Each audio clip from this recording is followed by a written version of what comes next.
I'm going to crack things off if that's okay. And I want to direct my question to Kevin and Jeremy Latcham, please, first of all. 500 Avengers issues over the past 48 years. How and where do you start with this story? Well, I mean, part of putting these movies together is taking, especially on this one, was actually taking everything that existed in the movies that we had done and having to be faithful to the movies that we've already put together. And then at the same time, having to go back to the comics as well and make sure that we're faithful to everything in the comics and everything in the movie. So it is a little bit of a challenge trying to find the right source material to kind of be the inspiration. But luckily, Joss Whedon, our director and writer extraordinaire, is really, really good at assimilating all that material. And he just kind of goes, "Oh, you just do it like this. Oh, that's much easier." But I mean, that's another question. Is Marvel do this thing of picking, the perfect directors for the characters, whether it's the theatrics for Thor or that kind of comic irony for Iron Man? Why was Joss the right man? Well, the best thing about Joss is in all of his work, no matter either you got vampires with Buffy, you've got outer space with Firefly, but it's always the characters that rise above. And certainly you look at the cast assembled in front of you right now. We wanted them to shine more than the visual effects, more than the explosions, that of course you need in a movie like this. But Joss never loses sight of it. And frankly, my favorite moments in this movie are just the performances amongst this amazing group. Right, let's throw things out to the floor. First question, right in the front row, right there. It's a question for Mr. Downey Jr. I wondered at what point in your evolution of Iron Man you realised that you'd be taking part in an Avengers series of movies. And secondly, and more trivially, did you get to keep the Black Sabbath T-shirts? In reverse order of importance, I walked off set with one of the Black Sabbath T-shirts. Do you know where I put it? I've mislocated it. That's like misremembering. From 5 years ago, when we did the first Iron Man, to today, with all these folks you see up here, it honestly couldn't have gone any better. All three franchises that we've launched so far had to work. If this didn't work, then it affected all of the previous franchises extremely adversely. And there's also the potential for additional franchises based on how strongly people are reacting to Jeremy and Scarlett and Mark. So, I mean, I'm not one of those people who wants to be, I don't understand why everything's gone this well. But that, in this one instance in my life, seems to be the situation. Next question. Lady down the front here. I think we have a translator as well. On behalf of Japanese journalists, I have a question to Robert and to Scarlett. Firstly, to Robert, throughout Iron Man 1 and 2, the Tony Stark started off as a very egotistic character, but learns how to play as a team. And so how did you approach this role, bear in mind that kind of maturity as a human being in comes to the Tony Stark character? And did you learn anything throughout the 3 movies that you made? And to Scarlett, to get into the shape of Black Widow, did you have anything special to do in terms of the diet? Like you have to eat some specific food or that sort of thing? If I've learned anything, it's that people are much more interested in your second question to Scarlett than any answer I can give to mine. Scarlett. I was just going to say that very thing. That's so funny. I was like, how come you get like the really interesting like existential question and I get the like rabbit food question? I don't know. Yes, surely. You're training and doing all that stunt work, and so you eat a lot of green things. Next question. Gentleman in the hat right there. Hi there. I've actually got a question for my 4-year-old son. Now, bearing in mind that you guys are not actors to him, you are the Avengers and obviously Loki. He wanted to know, in the movie, to the Avengers and Loki, what was your favourite fight move and why? Where are we going to start with that? Mark, you can start.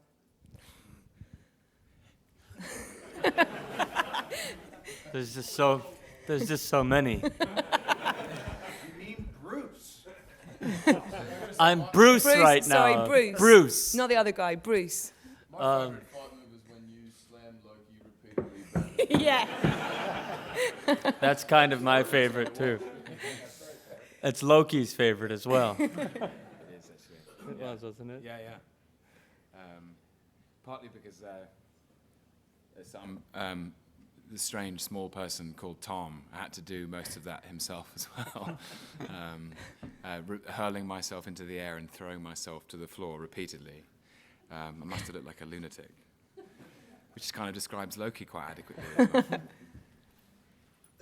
Robert? My favorite move. Tony's favorite move. As Tony's favorite move. Well, you know, probably how I can fall out of buildings and survive because of my tech. You notice that fight move involves no one but me and my stuff. And he said tech.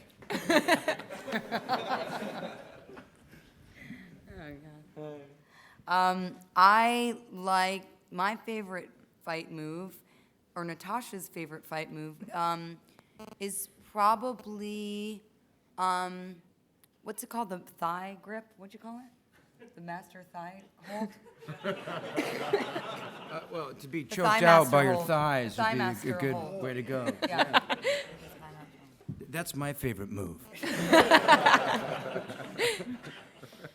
Thor?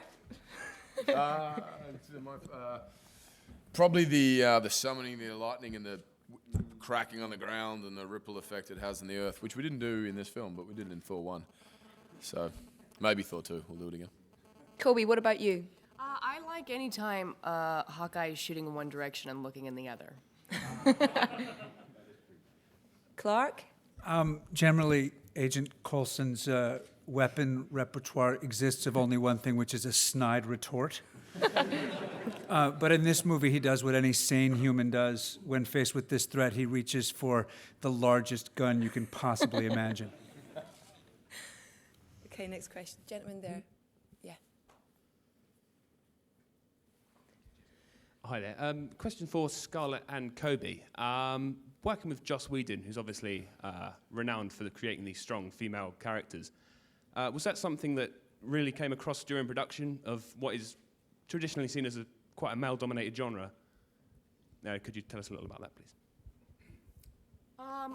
Joss was very hands-on from the beginning in terms of creating the character, in terms of costuming, in terms of how long my bang was going to be, and that continued on set. He was very hands-on with dialogue and always there for you. I think Joss, when all of us had first met Joss, he met with each of us individually to kind of talk about what we wanted to see from our characters, and we did talk about my character's plight and her dark past and all of those things, and never did he say anything about my character's gender at all, and we never talked about it. And I think that exactly describes, or that's a perfect example of what I think Joss is gender blind in some way. He wants his female characters to be dynamic and competitive and assured and confident, and it has nothing to do with anything but the fact that he just celebrates those kinds of strong female characters. I think he's just a charming fellow that way. How much did the collaborative process continue once you started shooting in terms of script? Because I know that he kind of spoke to you all individually about the tone of the character, where you saw it go and stuff. Was that something that was ongoing, Tom? Was that something that continued whilst you were shooting? Yes, although I should say that the thing that was most impressive to me about Joss initially was the incredible screenplay that he wrote. I mean, as an achievement in itself, as a filmmaker, his screenplay was simply phenomenal. Because I think all of us weren't sure what to expect, and it was the most extraordinary answer to your first question, really, which is how do you get all these superheroes in one film? And I take my hat off to him for that, because I think that was probably his hardest job that must have made directing it seem like a walk in the park. Maybe not a walk in the park, maybe a light jog. But he was incredibly open, and that's really all you want as an actor is you want to collaborate. You want, everybody at this table has a degree of ownership about the characters they play, and he's very respectful of that possession in a way. He's very respectful that we've all lived under the skins of our characters for some time, and so he was constantly asking, does this feel right? Does this feel true to you? Is this in your voice? But most of the time I was just turning up and saying my very brilliant lines, which he'd written on my behalf. So, yeah. Next question. Let's go over there to the gentleman there. Yeah, second in, yeah. This is a question for Jeremy and Scarlett. Both of your characters have quite a lot of action and activity in the film, but the cynic might say, Hawkeye is the dude with the bow and arrow. Black Widow does kick butt, but she's not a demigod. So how happy were you both with the amount of action you had in the film? And the cheesy follow-up question, which of your team's superpowers would you be most jealous of? Cornball.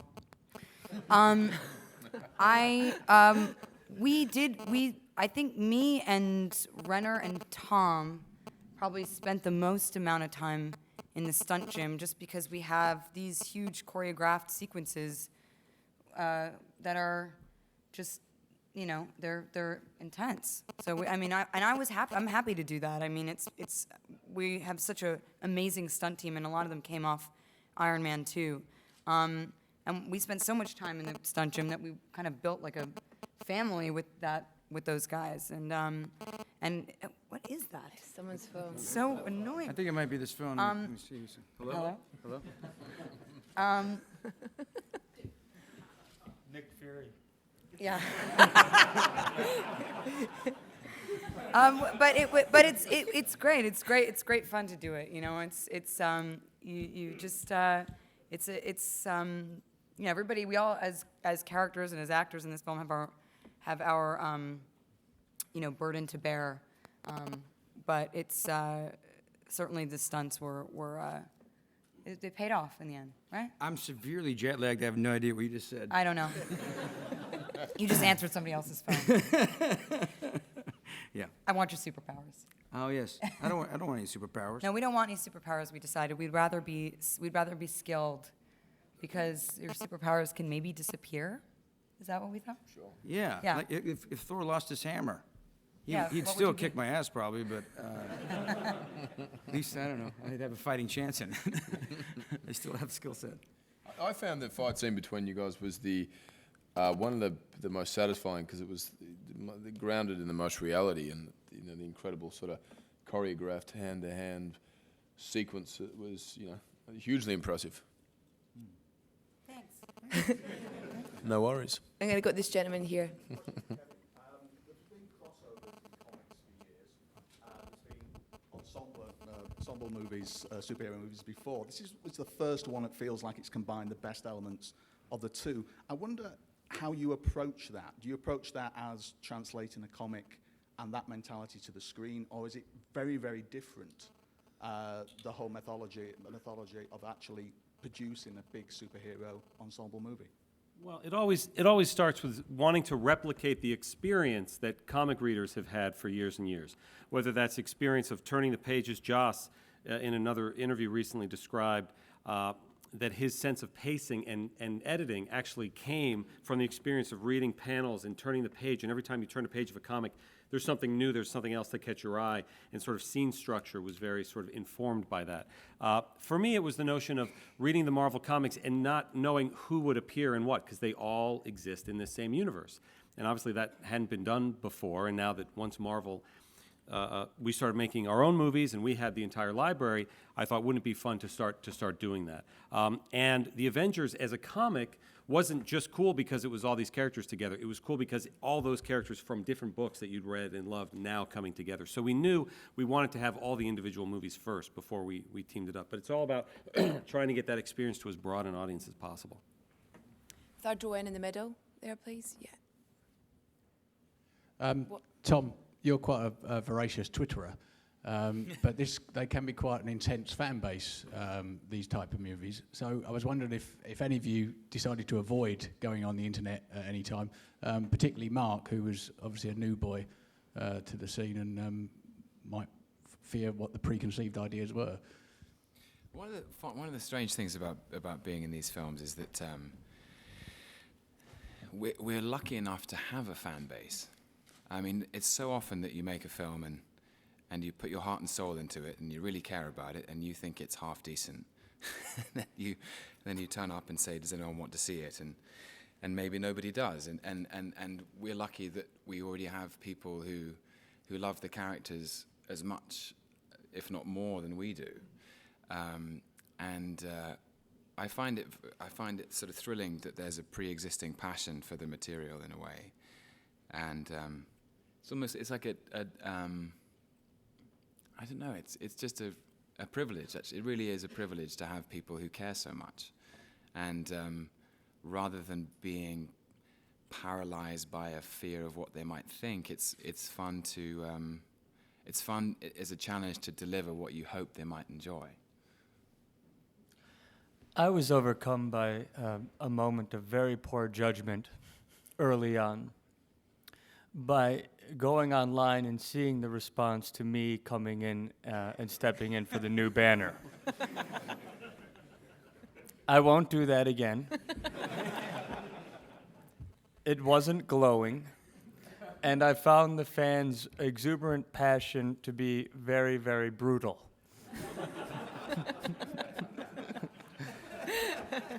I hope we've amended that.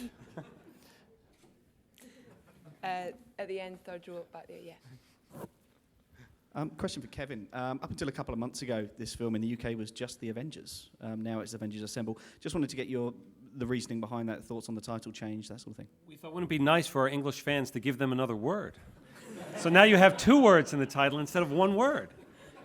Isn't that cool, isn't it? Listen, decisions like that aren't made lightly, and there are lots of marketing research and lawyers and things that get in the mix on it. And that determination was to add that additional word.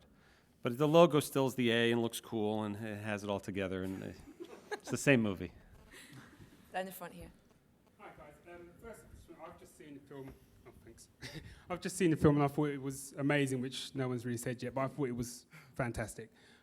Question to Mark. What was it that attracted you about the character of Dr. Banner in the first place? It was, as a kid, I was a Hulk fan, and I was a particular fan of the TV show. And but there's also the added element where people think that actors seek out material, but it's more of a matter of us being given something. And I was offered the Hulk, or I was offered Banner, and I talked to Joss Whedon about it, and he said he wanted to kind of return to the Bill Bixby, this kind of world-weary charm of a man who's on the run, but at the same time still trying to live his life and falling in love, and having a sense of humor about himself, and I like that. But I also like the idea that I'd be the first actor to play both Banner and the Hulk, and that was probably the most exciting thing to me. Especially, the one thing that we enjoy now is that the technology has brought us to a place where an actor can play the Hulk. And, doing both of those things was I love Josh's take on it, but I also love the idea of actually getting to bust out into the big green rage machine. What was that process, Mark? What was the process from, was it CGI? What was it? It was motion capture, and yes, there was the element of wearing a leotard that reduced me to a Chinese checkerboard. But other than that, it was a very involved process. It was a 3-part process. We did all the motion capture before we shot the movie. We did it while we were shooting the movie, and then we did it after. And it was a very, very intensive process, and but I was by myself most of the time, which was lonely. In a leotard, probably a good In thing. a leotard that makes all the wrong places look big and all the right places look small. Lady just behind there. Hi, question for Clark. Scarlett mentioned that everyone had a talking process with Josh before it all started. When did you find out you were going to be expendable, and how do you feel about it as a result? I'm really sorry. Next question. No, I gotta. I don't know how much I want to talk about this. No spoilers, guys, right? No, Yeah. You won't give anything away. I before the love movie comes out. all I will say is I was about to do the panel for Thor at Comic-Con, and partly because of this amazing relationship Marvel and its stories have with the audience, I'd gone from shopping around for comics the first year I went to Comic-Con to needing a security detail, and people dressed as Coulson. And so I was already kind of a geek having the time of my life. And then at the panel, right before the panel in the green room, this guy I recognized as a geek, the king of geeks, Joss Whedon, comes over and says, listen, Coulson's going to have a big part in the Avengers. Can I introduce you as part of the cast? Which is officially the shortest decision-making period I've ever needed. And then there was an ominous call from Marvel. It was a kind of a good news, bad news call about how important Coulson's role would be in this film. And I loved playing this guy, and a lot. And I loved when I got Joss's script. It was honestly one of the best days I've had as an actor, period, just because it's been a chain letter. Different directors and writers get this character and reveal another facet. Always entertaining to me. And what Joss did, I thought, was magnificent and the perfect extension. And because it's in the Marvel Universe, I think of it as an extension more than a definite resolution. Everyone loves Phil. Everyone loves Phil. This is the last question. I'm really sorry. I hate having to do this. I'm going to go with pink shirt man there, middle. Got a question for Clark as a follow-up. As a firm fan favourite, we love the stuff you've been doing in the series, man. I've got to ask, do you have trading cards of all these guys signed? I'm trying to wait till the very last moment before I go around and get all the autographs on it, because I get to kind of pretend to be cool until then. Okay, ladies and gentlemen, I'm afraid that's it. Thank you all very much for your time. And round of applause for our panel. Thank you.